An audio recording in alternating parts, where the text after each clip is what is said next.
नमस्कार. संस्कृत टीचर या चॅनलमध्ये तुम्हा सर्वांचं पुन्हा एकदा खूप खूप स्वागत. माझं नाव आहे सोनाली जाधव शिंदे. संस्कृत टीचर हा चॅनल खास करून संस्कृत शिकणाऱ्या विद्यार्थ्यांसाठी आणि त्यांच्या पालकांसाठी बनवला आहे, जेणेकरून त्यांना संस्कृत भाषा शिकणं सोपं आणि सहज होईल. आज आपण बघतोय 9वीचा युनिट टेस्टचा अजून एक पेपर. लास्ट व्हिडिओ सुद्धा 9वीच्या युनिट टेस्टवर होती. तो एक वेगळा क्वेश्चन पेपर होता आणि हा एक वेगळा क्वेश्चन पेपर आहे. 20 मार्कांचाच आहे आणि आपण तो आता सोडवूया. तर पहिला प्रश्न आहे, चित्रम दृष्ट्वा नामानी लिखत. चित्र पाहून नावे लिहा. 1 मार्कांसाठी क्वेश्चन आहे, म्हणजे अर्धा आणि अर्धा मार्क असणार आहे. ठीक आहे. चित्र बघून तुम्हाला कळतंय. पहिलं आहे परिचारिका, नर्सचं चित्र आहे, आणि दुसरं आहे खोकण्याचं म्हणजे कासते हे चित्र आहे. आणि मग आहे संख्या अक्षरैहि वा अंकैहि लिखत. संख्या अक्षरात किंवा वाचा अर्थ होतो किंवा अंकांमध्ये लिहा. तर काही वेळेला तुम्हाला अक्षरात दिलं जाते आणि तुम्हाला संख्या लिहायला येईल. कधी कधी तुम्हाला संख्या दिल्या जातील आणि अक्षरात लिहायला येणार आहे. ठीक आहे. आता आपण याची उत्तरं बघूया. प्रश्न क्रमांक 1, सगळ्यात महत्त्वाची गोष्ट पेपर सोडवताना मुलांनी लक्षात ठेवायचे ते म्हणजे क्वेश्चन नंबर, प्रश्न क्रमांक हे व्यवस्थितच लिहायचे आहेत. जो प्रश्न क्रमांक आहे तो तसाच्या तसा लिहा. अ मधला कोणता क्वेश्चन, पहिला क्वेश्चन, दुसरा क्वेश्चन, हे सगळं तुम्हाला व्यवस्थित जसंच्या तसं लिहायचं आहे. प्रश्न क्रमांक 1 अ, चित्रम दृष्ट्वा प्रश्न नाही लिहिला तरी चालेल, पण तुमचं अक्षर प्रेझेंटेशन चांगलं हवं. पहिल्याचं उत्तर आहे परिचारिका आणि दुसऱ्याचं आहे कासते. हे मी बाजूबाजूला लिहिलेलं नाही. बाजूबाजूला लिहायचं नाही, वर्टिकल लिहायचं. एका खालोखाल उत्तरं आली पाहिजेत, कारण जेव्हा शिक्षक पेपर चेक करतात तेव्हा ते असं चेक करायला त्यांना खूप बेटर पडतं, म्हणून या पद्धतीने पेपर लिहावा. दुसरा प्रश्न आहे आ मध्ये पण काय आहे. आता इथे पेपर प्रेझेंटेशन तुम्हाला इथून पण थोडंफार कळतंय की प्रश्न क्रमांक 1 हे मी आतमधले लिहिलेलं आहे, या लाईनच्या आत लिहिलेलं आहे, आणि त्याच्यानंतरचे जे सब क्वेश्चन आहेत अ आहे किंवा आ आहे ते मी इथेच लिहिलं आहे. कधी कधी मुलं काय करतात की अ लिहितात इथे आणि आ परत इथे लिहितात. तर असं करू नका. एक व्यवस्थित मांडणी ठेवा पेपरची. ठीक आहे. नंबर आहेत 23 आणि 14 वर ते प्रश्न होते त्यांचे, आणि जेव्हा 16 आणि 3 होते तेव्हा षोडश आणि त्रीणी.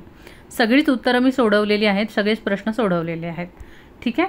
तर इथे सुद्धा कधी कधी मुलांचं असं की आम्ही प्रश्न लिहायचा का, म्हणजे 23ला वरती काय शब्द होता, त्रयोविंशती होतात, व त्रयोविंशती डॅश करून उत्तर लिहिलं तर चालेल, ते अजून चांगलं वाटेल.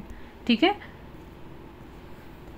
प्रश्न क्रमांक 2 अ, गद्यांशम पठित्वा निर्दिष्टाः कृतीही कुरुत.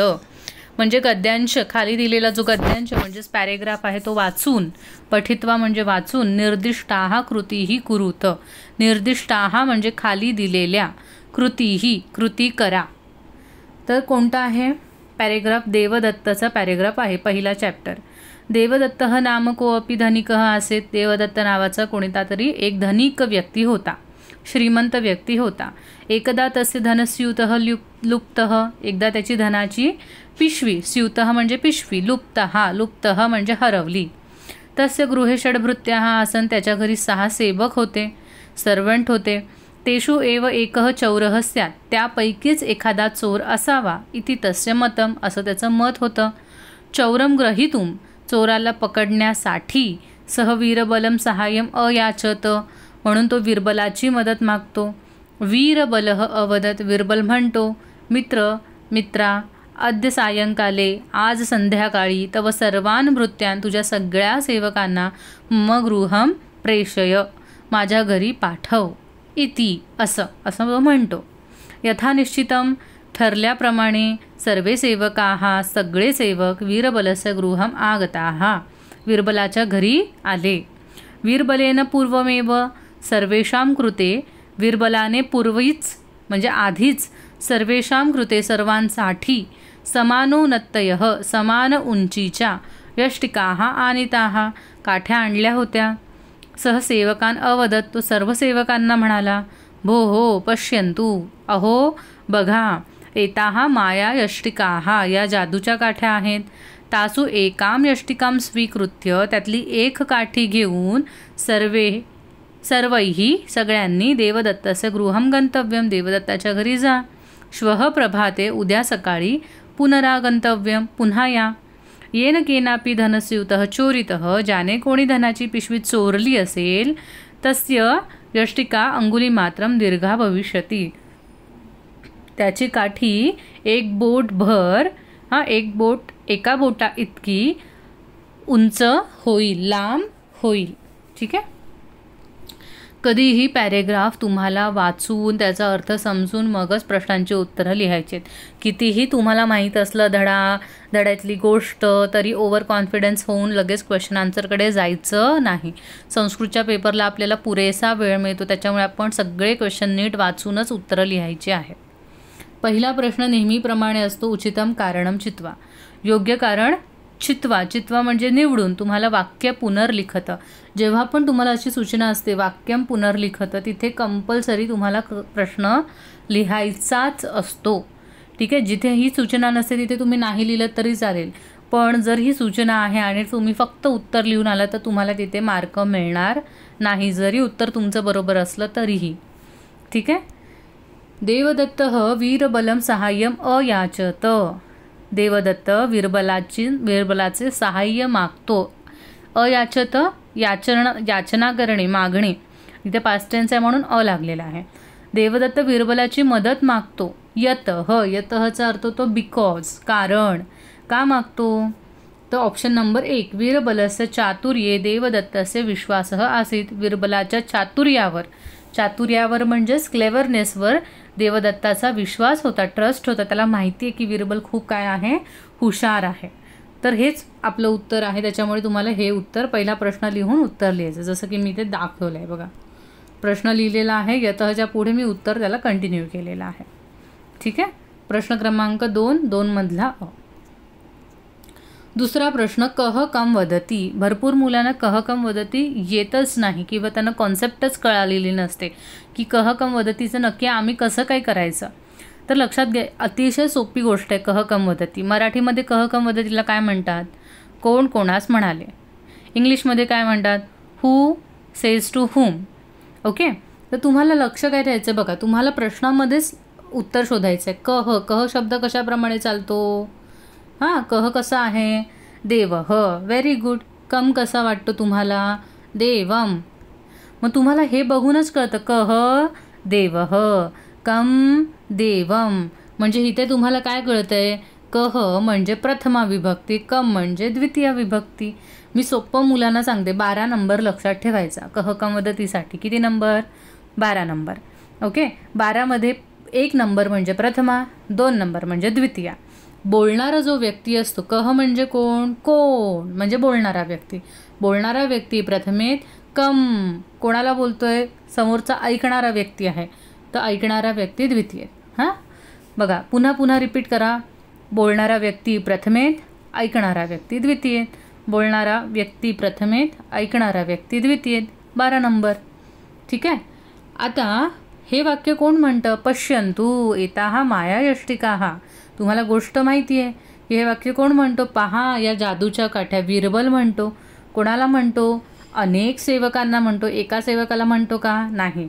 जर अनेक म्हणतोय तर बहुवचन होणार. ठीक आहे.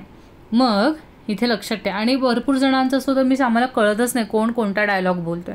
तर मग इथे यायचं आणि इथे बघायचं कुठे आहे. भोहो पश्यन्तु एताः मायायष्टिकाः. हे वाक्य दिसलं आणि बघायचं सहसेवकान अवदत. उत्तर इथेच आहे तुमचं. इथे काय घेतलं त्यांनी? सह शब्द घेतला. सह म्हणजे कोण? देवदत्त. मग तुमचं उत्तर इथेच मिळालं. देवदत्त सेवकान अवदत. कळलं किती सोपं आहे. ठीक आहे. मग तुम्ही इथे काय लिहिणार? वीरबलः सेवकान किंवा भृत्यान, कारण भृत्य आणि सेवक 2 शब्द या धड्यामध्ये आहेत.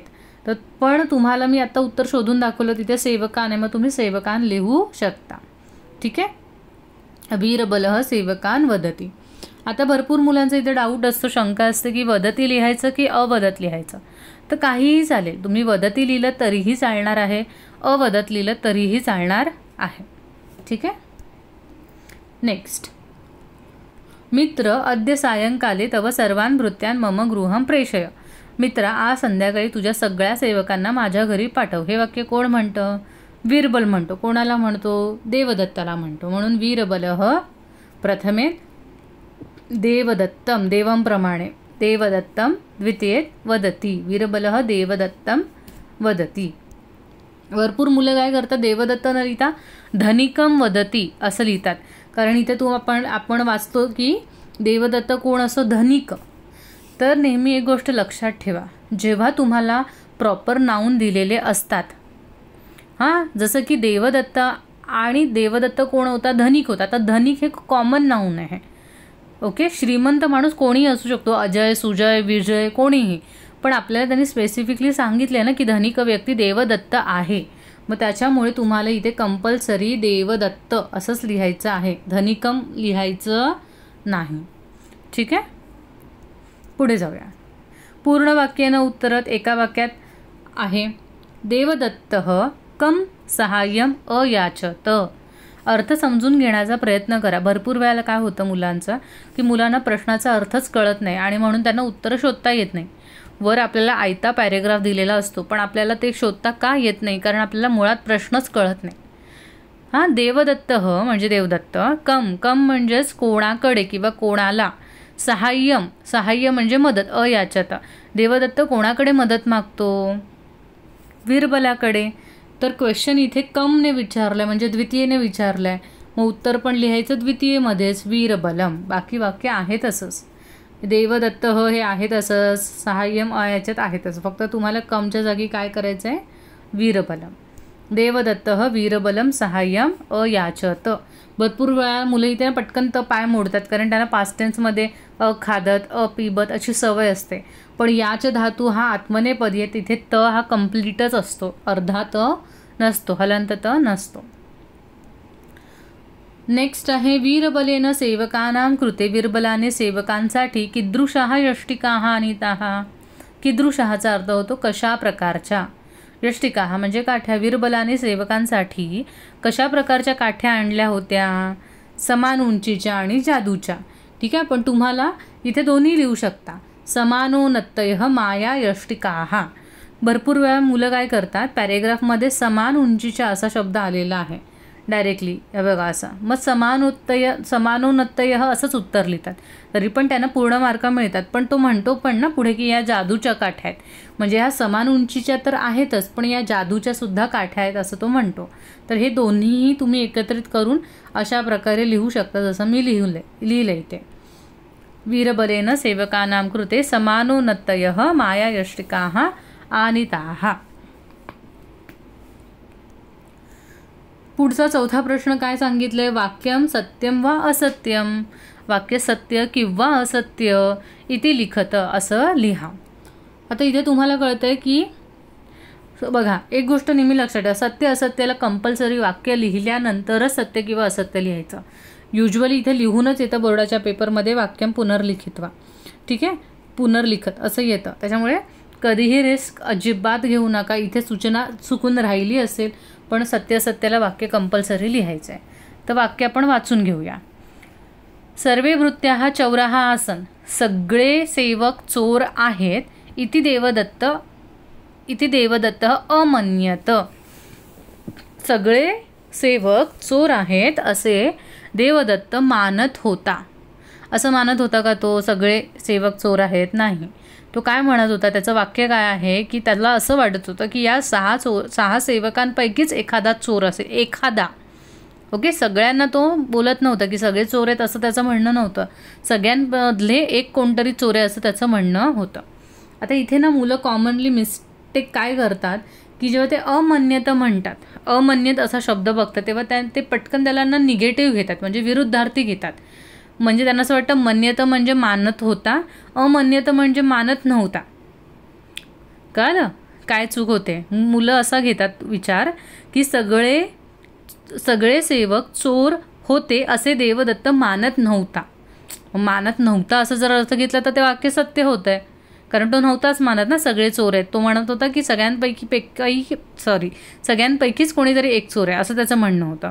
त्याच्यामुळे लक्षात घ्या, इथे हा का लागलेला आहे, हे वाक्य पास्ट टेन्सवालं आहे म्हणून लागले. अमन्यतचा अर्थ नाही मानणे असा होत नाही. अमन्यत म्हणजे मानणे. ठीक आहे, पास्ट टेन्स झालं आहे म्हणून लागलाय. मग इथे मी वाक्य लिहिलेलं आहे, वाक्य लिहून डॅश करून इथे असत्यम असत्यम लिहिल्यावर फुल स्टॉप दिलेला आहे, हलंत म लिहायचा. पुढचा 5वा प्रश्न, प्रश्न निर्माणम कुरुत. प्रश्न निर्माण कुरुत हा जो प्रश्न आहे भरपूर मुलांना टफ जातो. तर याच्यासाठी तुम्हाला किमचा टेबल असणं माहीत गरजेचं आहे, वाक्याचा अर्थ माहीत असणं गरजेचं आहे, विभक्तींचं नॉलेज असणं गरजेचं आहे. आता मी वाचते वाक्य. तस्य गृहे षड्भृत्या हा आसन. अर्थ समजून घ्या, मराठीत, हिंदीत, कशातही तुम्हाला ज्या लँग्वेजमध्ये इझी पडतं. तस्य गृहे षड्भृत्या हा आसन. त्याच्या घरी 6 सेवक होते. मला मराठीतून कळला अर्थ. आता अंडरलाईन केलेला शब्द कुठला आहे? षड. षड म्हणजे किती? 6. त्याला अंडरलाईन आहे म्हणजे तो शब्द तुमच्या प्रश्नात येणारच नाही आहे. हां, मग त्याच्या घरी डॅश समजायचं तिथे. त्याच्या घरी डॅश सेवक होते. मग प्रश्न कसा बनवणार? त्याच्या घरी किती सेवक होते? कळलं? किती म्हटलं तर लक्षात आलं पाहिजे. कितीला संस्कृतमध्ये कती म्हणतात. मग आपण काय लिहिणार? कती. आणि आठवणीने काय देणार? Question mark. बाकी सगळं वाक्य ॲज इट इज असणार आहे. ठीक आहे. आता तुम्ही म्हणाल कती हा शब्द किमच्या टेबलमधून येतो का? तर नाही. किमच्या टेबलमध्ये येणारे शब्द वेगळे असतात आणि ककार म्हणजेच त्याच्या व्यतिरिक्त काही शब्द असतात जे क ने सुरू होतात, जसं कुत्र, कदा, कती, कुतः. तर हे सुद्धा तुम्हाला पाठ करायला लागतात टेबलच्या व्यतिरिक्त. Okay, very good. चला, आता गद्य विभाग कंप्लीट झालेला आहे. आपण येतोय पद्य विभागाकडे. इथे कविता दिलेली आहे. पद्यांशम पठित्वा कृतीही कुरुत. खाली पद्यांश म्हणजेच स्टांझा दिलेला आहे, कविता दिलेली आहे, श्लोक, आणि आपल्याला त्याच्यावरून कृती करायची.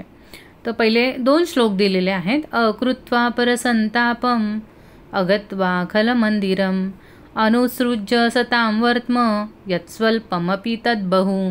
म्हणजेच दुसऱ्यांना त्रास न देता, वाईट लोकांच्या घरी न जाता, सज्जनांचा मार्ग न सोडता, जे काही मिळेल, जे काही थोडंसं मिळेल ते भरपूर समजावे. पुढचं, यस्य षष्ठी चतुर्थी च विहस्य च विहाय च अहम कथम द्वितीया स्यात् द्वितीयास्यामहम कथम. मिनिंग काय आहे? यस्य षष्ठी चतुर्थी च, ज्याची षष्ठी, ज्याला असं वाटतं विहस्य ही षष्ठी आणि विहाय ही चतुर्थी, अहम कथम हे द्वितीया ज्याला वाटतं, त्याची मी द्वितीया म्हणजे त्याची मी पत्नी कशी होऊ, असा अर्थ आहे. पहिला प्रश्न आहे पूर्ण वाक्येनं उत्तरम लिखत. एका वाक्यात उत्तर लिहायचं आहे. पहिला क्वेश्चन, मनुजेन किम न कर्तव्यम. अर्थ समजून घ्या. मी तुम्हाला एक टिप देते. परीक्षेचा जेव्हा तुम्ही अभ्यास करता तेव्हा सगळ्यात पहिल्या कविता करायला सुरुवात करायची. कारण कवितेचे प्रश्न उत्तरं हे ना पटकन कळत नाही ॲज कम्पेअर चॅप्टरमध्ये कशी कथा असते आणि आपल्याला पटकन समजतं उत्तर. पण कवितेमधलं तसं होत नाही, कारण आपल्याला क्वेश्चन वाचलं मनुजेन किम न कर्तव्यम समजतच नाही अर्थ. तर म्हणून कधीही अभ्यासासाठी जेव्हा तुम्ही बसता परीक्षेला तेव्हा कवितांचं क्वेश्चन आन्सर तुमच्याकडे जे काही डायजेस्ट वगैरे असेल त्याच्यातून ते वाचा आणि बघा की त्याचं प्रश्नाचं उत्तर काय येते. ठीक आहे.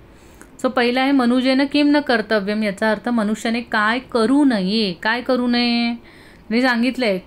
करू नये म्हटल्यावर कर्तव्य म्हणजे हे आहे अकृत्वा परसंतापम, हे उत्तर आहे. म्हणजेच मनुष्याने काय करू नये? परसंताप न कर्तव्य म्हणजे दुसऱ्याला त्रास देऊ नये. तुम्ही नाही देत ना कोणी दुसऱ्याला त्रास? व्हेरी गुड, नका देऊ. पुढचा दुसरा, मनुजेन किम अनुसर्तव्यम. मनुष्याने किम अनुसर्तव्यम. अनुसर्तव्यम म्हणजे फॉलो करणे.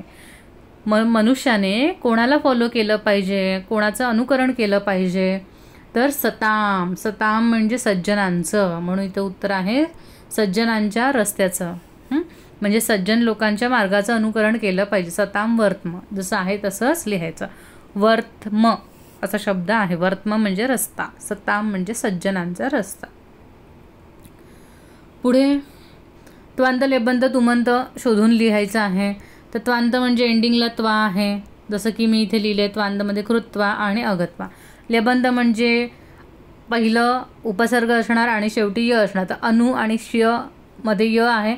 सुलेबंत आहे. विहस्यमध्ये य आहे, विहायमध्ये य आणि वि हे उपसर्ग आहे. तुमंत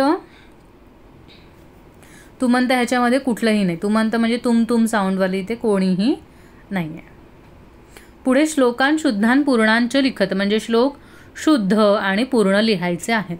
याच्यासाठी मोस्ट इम्पॉर्टंट काय आहे, तुमच्या कविता पाठ असणं महत्त्वाचं आहे. कविताच पाठ नाही आहे तर तुम्ही श्लोक कसे लिहिणार, किंवा कविता आमची खूप तोंडपाठ आहे, आम्ही खूप सुरात गातो पण आम्हाला लिहिताना मिस्टेक्स होतात, आमचं वेलांटी उकार विसर्ग हलंत सगळं गडबडतं, मग तसं आपल्याला चालणार नाही. एक वेळ तुम्हाला बोलायला नाही आली तरी पण चालेल, एक वेळ तुम्ही चालीत नाही बोललात तरीही चालेल, पण तुम्हाला जर ती लिहिता येत नसेल शुद्ध म्हणजे विदाऊट एनी मिस्टेक तर काहीही फायदा नाही. कारण तुमची ओरल होते का नाही, तुमची रिटन टेस्ट असते की नाही, मग तुम्ही किती सुंदर बोलता, तुम्हाला किती चांगला अर्थ माहिती आहे हे टीचरांना कळत नाही. टीचरांना इथे दिसतं अरे श्रोतून करणं चुकला श्लोक, वेलांटी उकार चुकले, ग्रामर चुकलेलं आहे, लिहिताना संधी विसर्ग वगैरे वगैरे, लगेच मार्क जातात. ठीक आहे. त्याच्यामुळे तुम्ही काय करायचा प्रयत्न की मला कविता बोलता नाही आली तरी चालेल पण मला ती अचूक लिहिता आलीच पाहिजे. ठीक आहे. लिहून लिहून प्रॅक्टिस करा की काहीच चुकता कामा नये. सो इथे 2 श्लोक आहे, श्रोतुम आणि गुणाः. तर मी इथे लिहिलेले आहेत ते. श्रोतुम बोला, तुमचे पाठ आहेत ना, बोला बघू. श्रोतुम कर्णं वक्तुमास्यं सुहास्यं घ्रातुं घ्राणं पादयुग्मं विहर्तुं द्रष्टुं नेत्रे हस्तयुग्मं च दातुं ध्यातुं चित्तं येन सृष्टं स पातु. गुणाः कुर्वन्ति दूतत्वं दूरेऽपि वसतां सतां केतकी गंधमाघ्राय स्वयमायान्ति षट्पदाः. व्हेरी गुड, पाठ आहे तुमची. चला पुढचा प्रश्न. माध्यम भाषेत सरलार्थ.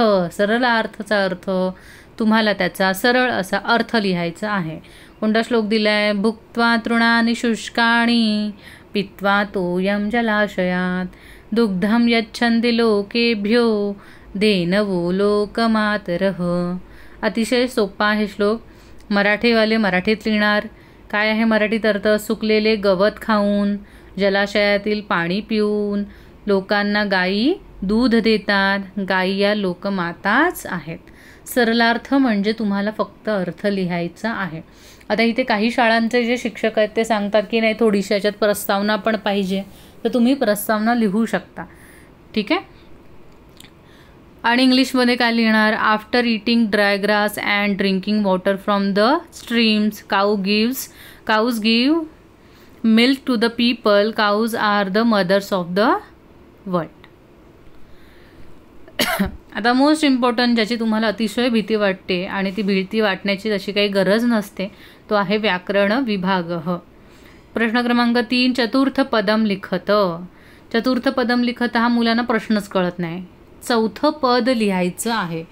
हे आहे पहिलं, दुसरं, तिसरं, तर चौथं काय ते लिहायचं आहे. तर याच्यामध्ये बघायचं एक पॅटर्न असतो याच्यामध्ये नेहमी. जसं त्रयी त्रातुम. मग गईचं काय होणार? अरे एक मिनटं, काय झालं?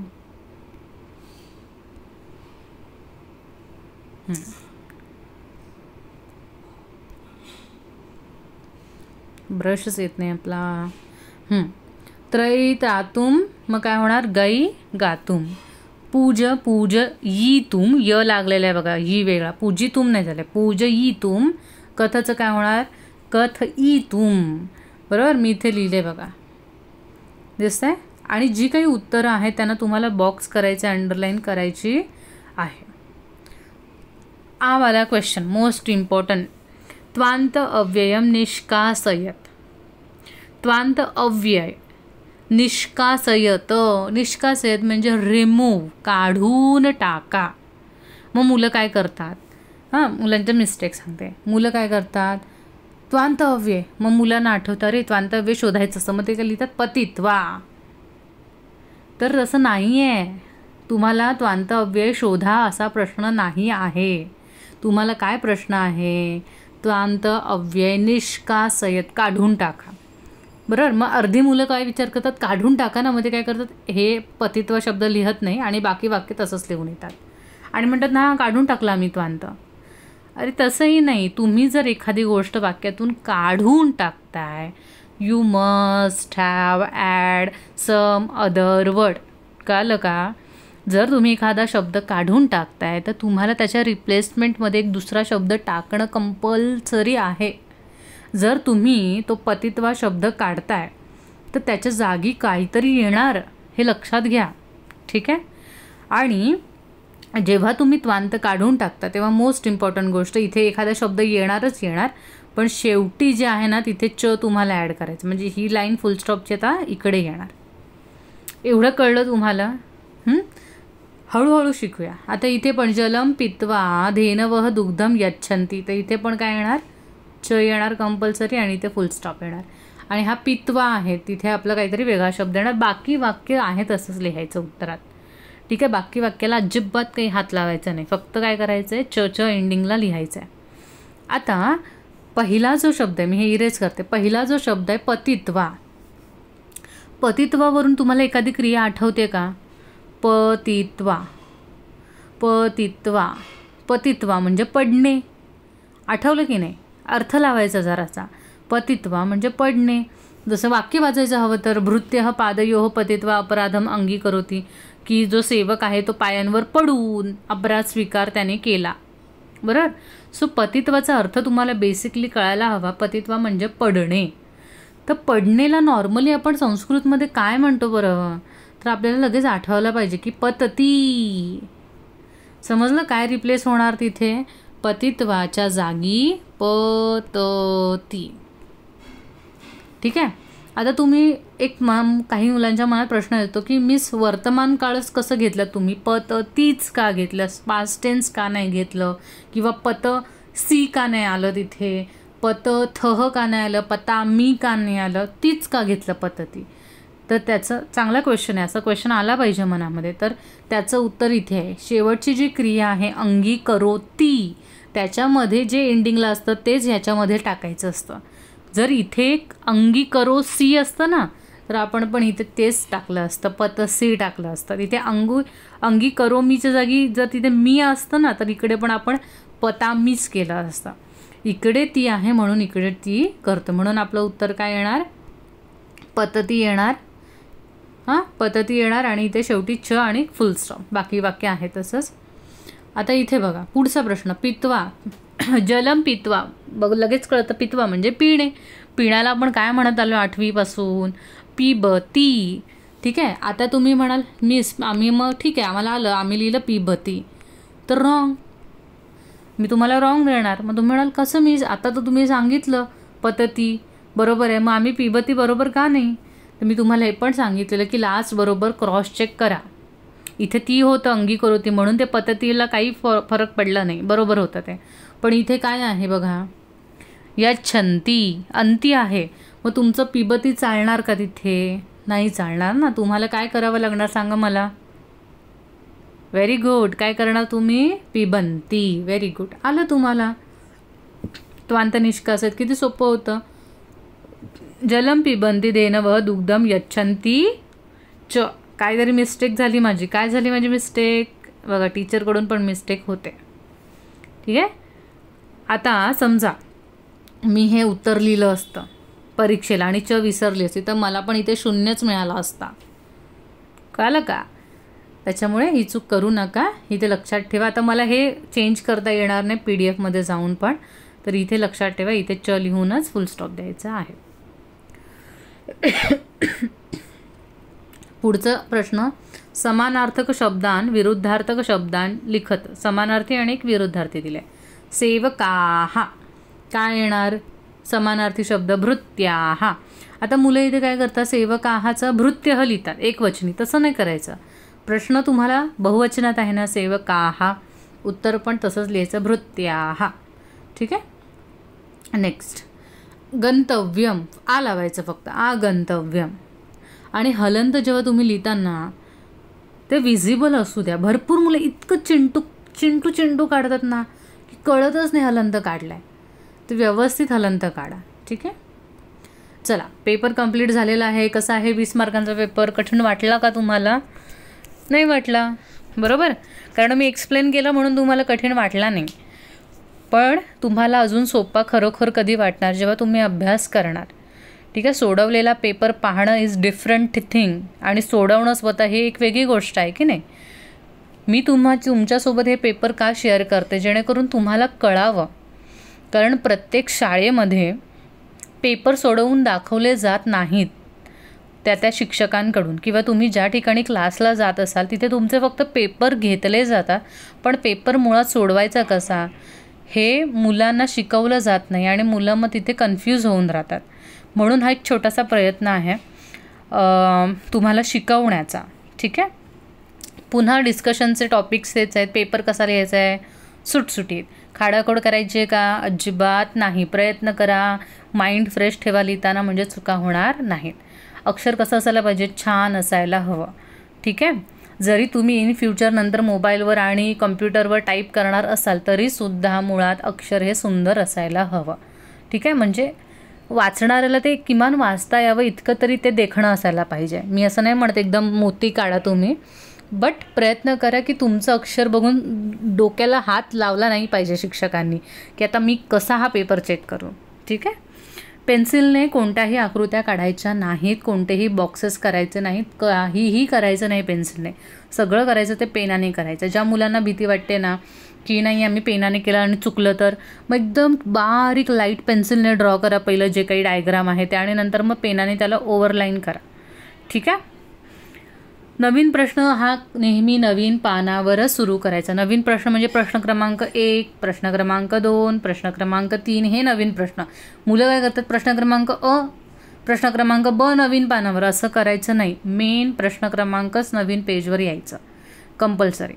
शिक्षकांना उत्तरपत्रिका देण्याआधी सर्वात महत्त्वाची गोष्ट, तुमचा कितीही पेपर लवकर झालेला असला, कितीही घाई असली तरी प्रश्नपत्रिका आणि उत्तरपत्रिका या दोघांचं व्यवस्थित नीट बघून, उत्तरपत्रिका नीट चेक करूनच क्वेश्चन नंबर बघायचे, व्यवस्थित दिलेत का, प्रश्नांची उत्तरं बघायची आहेत, हलंत वेलांटी सगळं नीट बघायचं आहे आणि लिहायचं, आणि मगच पेपर द्यायचा आहे. ठीक आहे. कशी वाटली तुम्हाला व्हिडिओ? आवडली असेल तर सगळ्यांनी लाईक करायचं आहे. लाईक केलं की मला कळतं की तुम्हाला आवडतात आणि मी तशा अनेक व्हिडिओ बनवू शकते. आणि तुमच्या मित्रमैत्रिणींना तुम्ही ही व्हिडिओ शेअर करा, त्यांनाही या व्हिडिओचा फायदा होऊ द्या. त्याच्यामुळे वर्गात सगळ्यांना चांगले चांगले मार्क्स मिळतील. आणि चॅनलला सबस्क्राईब केलं नसेल तर पटापट चॅनलला सबस्क्राईब करा. आपण लवकरच 1 लाख 1 लाख होणार आहोत, आणि सिल्वर बटन जेव्हा मला मिळेल मी नक्की तुमच्याबरोबर शेअर करेन तो आनंद. सो पटापट सबस्क्राईब करा. आणि तुमच्या काहीही शंका असतील, काही क्वेरीज असतील, माझ्याशी बोलायचं असेल तर तुमच्यासाठी हा मेल ID दिलेला आहे. तुम्ही याच्यावर, आता सगळ्यांना मेल करता येतो की नाही, सगळ्यांना मेल करता, मग काय मेल करायचा हा मेल ID आहे. तुमचं नाव, तुम्ही कुठे राहता, तुम्हाला काय म्हणायचं, मराठीत लिहा, इंग्लिशमध्ये लिहा, हिंदीमध्ये लिहा, कशाही भाषेमध्ये लिहा. ठीक आहे. आणि जर गरजेचं जसे असेल तर मी तिथे मोबाईल नंबर पण शेअर करते तुमची गरज समजून, जेणेकरून आपण कॉलवर सुद्धा बोलू शकतो. आणि अजून एक महत्त्वाची गोष्ट, तुम्हाला पण तुमच्या शाळेतला एखादा क्वेश्चन पेपर असा सोडवून हवा असेल तर मला याच मेल IDवर व्यवस्थित क्वेश्चन पेपरचा फोटो काढून ब्राईट लाईट वगैरे सगळ्यामध्ये व्यवस्थित, जेणेकरून मला ते ब्लर इमेजेस येणार नाहीत. कारण जर मला यूट्यूबला लावायचं असेल तर मला image should be clean and clear ना. त्याच्यामुळे तुम्हाला जर तुमचा क्वेश्चन पेपर सोडवून हवा असेल किंवा तुमच्याकडे असलेले क्वेश्चन पेपर सोडवून हवे असतील तर नक्की मला मेल करा. ठीक आहे. तुमच्या शाळेचं नाव वगैरे मी काहीही रिलीज करत नाही, त्याच्यामुळे त्याची काहीही काळजी करू नका. ओके. आणि thank you so much for loving me, supporting me, आणि इतक्या छान छान कॉमेंट करता, इतकं कौतुक करता, त्यासाठी खूप खूप खूप धन्यवाद. भेटूया नवीन व्हिडिओसोबत. आणि पुढचा व्हिडिओ हा 10वीच्या मुलांसाठी असणार आहे, कारण भरपूर मुलांचा रिक्वेस्ट होता की आम्हाला 10वीवाल्यांना पण पेपर सोडवून दाखवा, आम्हाला पण पेपर सोडवता येत नाही. त्याच्यामुळे पुढच्या व्हिडिओ ही जे असणार आहे ते 10वीवाल्यांसाठी असणार आहे. सो सबस्क्राईब करून ठेवा, बेल आयकॉनवर क्लिक करा जेणेकरून नोटिफिकेशन येईल. धन्यवाद.